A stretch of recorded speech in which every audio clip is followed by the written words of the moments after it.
Versandkosten. Shopilot bietet verschiedene Möglichkeiten, Versandkosten zu berechnen. Allgemeine Versandkosten, artikelspezifische Versandkosten, unterschiedliche Versandkosten je Lieferzone und so weiter. Allgemeine Versandkosten werden unter Händler Versandkosten eingetragen. Wenn Sie ab einem bestimmten Gesamtbetrag keine Versandkosten mehr berechnen wollen, können Sie diesen Betrag angeben. Sollen die Versandkosten immer erhoben werden, geben Sie hier einen hohen Wert ein, zum Beispiel 9.999.999. Wenn Sie differenzierte Versandkosten definieren wollen, tragen Sie hier 0 und bis wieder 9.999.999 ein. Bitte keinesfalls hier bis 0 eintragen, da sonst generell keine Versandkosten berechnet werden. Die tatsächlichen Versandkosten werden dann bei den Lieferzonen eingetragen. Um unterschiedliche Versandkosten je Lieferzone festzulegen, doppelklicken Sie auf Bestellung, Lieferzonen. Markieren Sie die Lieferzone und klicken auf Versandkosten. Tragen Sie hier links 0 ein und rechts die Versandkosten in Cent, zum Beispiel 490. Möchten Sie ab einem bestimmten Warenwert für diese Zone keine oder reduzierte Versandkosten berechnen, können Sie das in weiteren Zeilen definieren.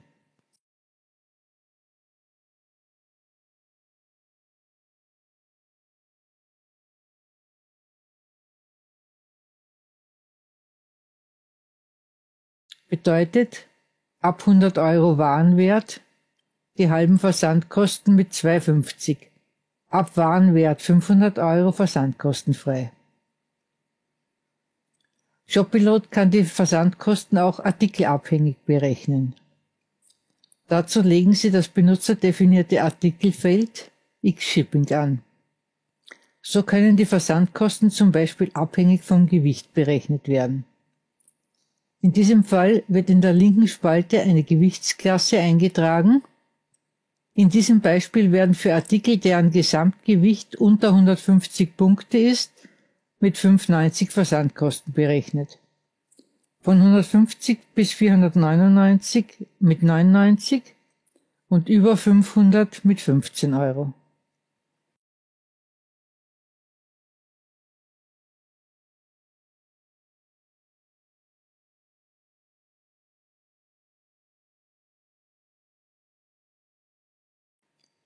Die Gewichtsklassen müssen dann natürlich auch bei den Artikeln hinterlegt sein. Also jeder Artikel bekommt eine Gewichtsklasse, die dann im Warenkorb addiert wird.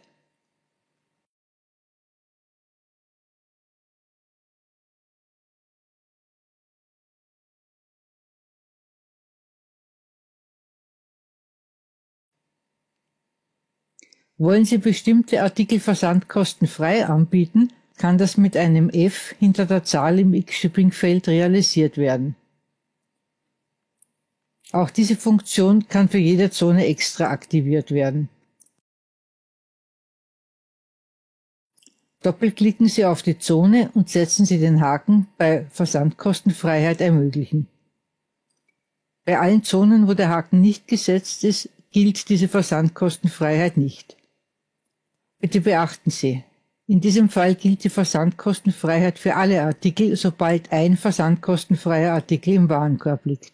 Ist also zum Beispiel ein PC mit 0F in X-Shipping-Feld als versandkostenfrei deklariert und der Kunde kauft dann noch Drucker und Maus dazu, ist die gesamte Bestellung versandkostenfrei. Soll die Berechnung der Versandkosten jedoch nur dann entfallen, wenn keine anderen Artikel im Warenkorb liegen, also zum Beispiel wenn Wertgutscheine versandkostenfrei sein sollen, alle anderen Artikel jedoch nicht, kann man das mit der gewichtsabhängigen Berechnung realisieren. Der versandkostenfreie Artikel bekommt dann den X-Shipping-Wert 0. Bei allen anderen Artikeln muss dann mindestens 1 oder höher eingetragen werden. Das können Sie mit der Suchen-Ersetzen-Funktion in einem Rutsch erledigen, indem Sie auf Bearbeiten, Artikel suchen und ersetzen klicken. Das Feld Suchen nach bleibt leer. Es sollen ja nur die Artikel den Wert 1 bekommen, bei denen noch nichts anderes eingetragen ist. Bei Ersetzen durch tragen Sie 1 ein und wählen aus der Liste unser X-Shipping-Feld. Markieren Sie alle Artikel und klicken Sie auf OK.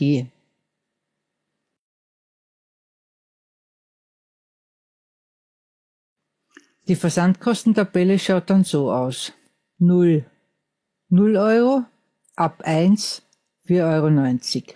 Liegen also nur versandkostenfreie Artikel im Warenkorb mit Gewichtssumme 0, werden keine Versandkosten berechnet.